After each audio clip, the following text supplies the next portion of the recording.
di dalam perjuangan hidup di dunia ini, antara gelap dengan terang, antara keyakinan dan keraguan. Manusia berjalan di sekitar itu.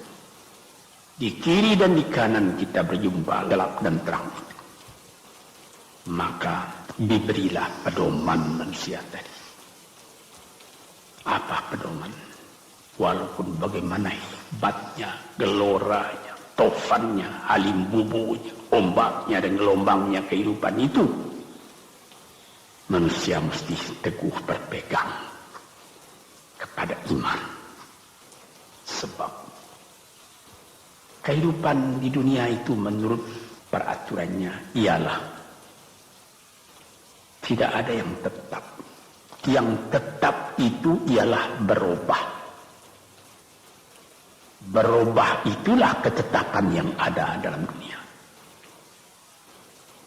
Begitulah kehidupan di dunia itu. Itu harus kita yakini supaya kita jangan terombang-ambing dalam kehidupan itu. Hari ini saya akan mengajarkan doa yang diajarkan juga oleh Nabi. Bagaimana menjaga hati tadi. Di situ dalam doa itu ada tersebut 4 perkara.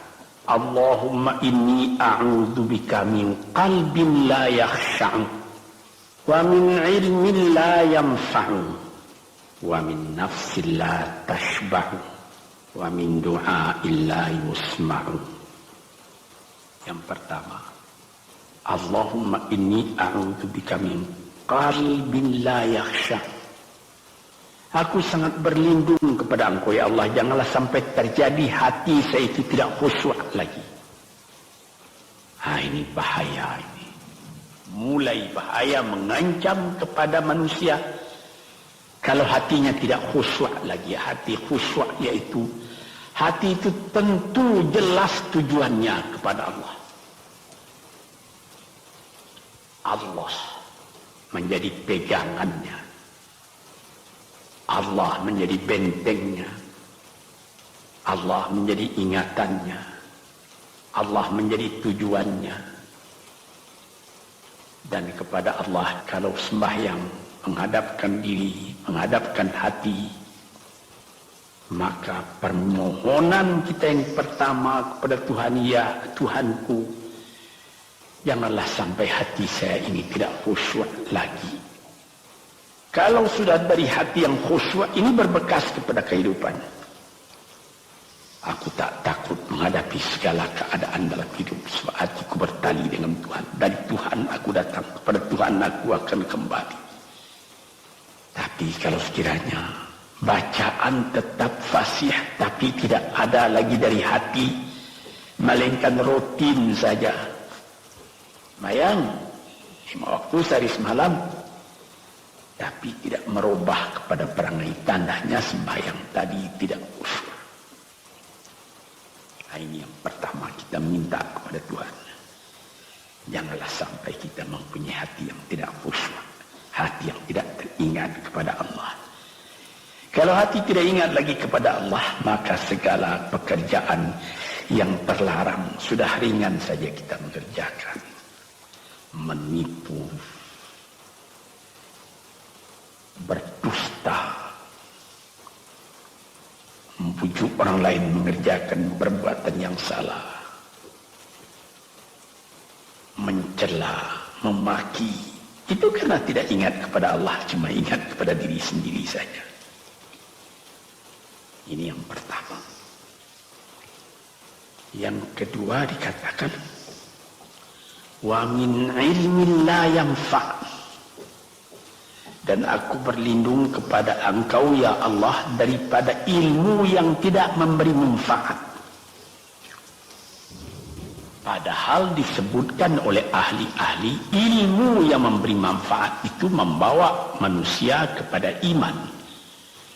Sekarang sudah ilmu banyak, tapi tidak membawa kepada iman, melainkan membawa kepada celaka. Sudah maju kepandaian orang, ilmu, pengetahuan orang, teknologi orang, dan segala macamnya. Tapi tidak ada manfaatnya kepada manusia.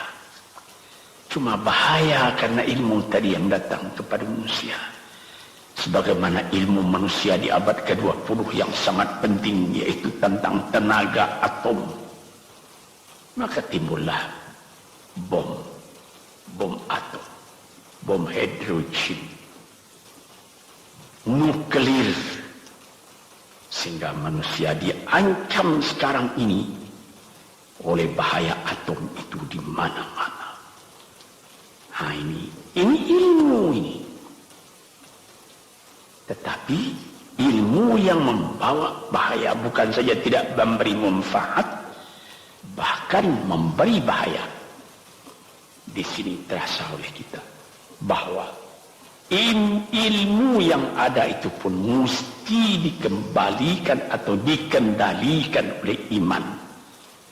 Kalau tidak, maka nyawa manusia ini akan dipandang sebagai sampah saja.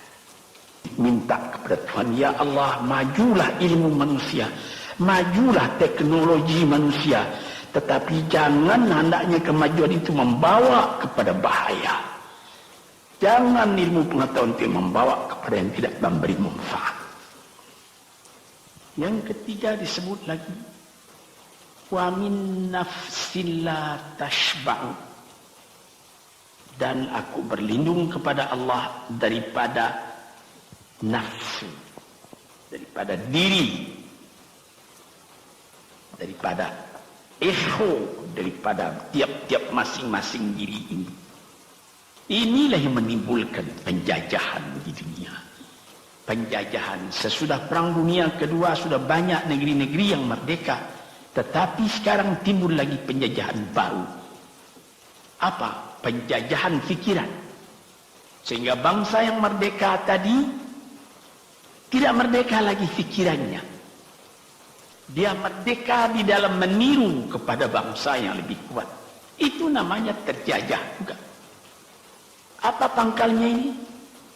Daripada nafsu serakah manusia. Nafsu serakah manusia sebagaimana tersebut di dalam hadis. Kalau manusia itu mendapat suatu lembah yang penuh dengan kekayaan emas, suatu lembah, dia ingin supaya mendapat satu lembah lagi yang penuh juga dengan emas. Dapat 2 lembah, dia minta 3 lembah lagi. Nafsu manusia tidak pernah kenyang. Padahal akhirnya kalau dia sudah menutup mata, tidak ada yang akan memenuhi perutnya melainkan tanah.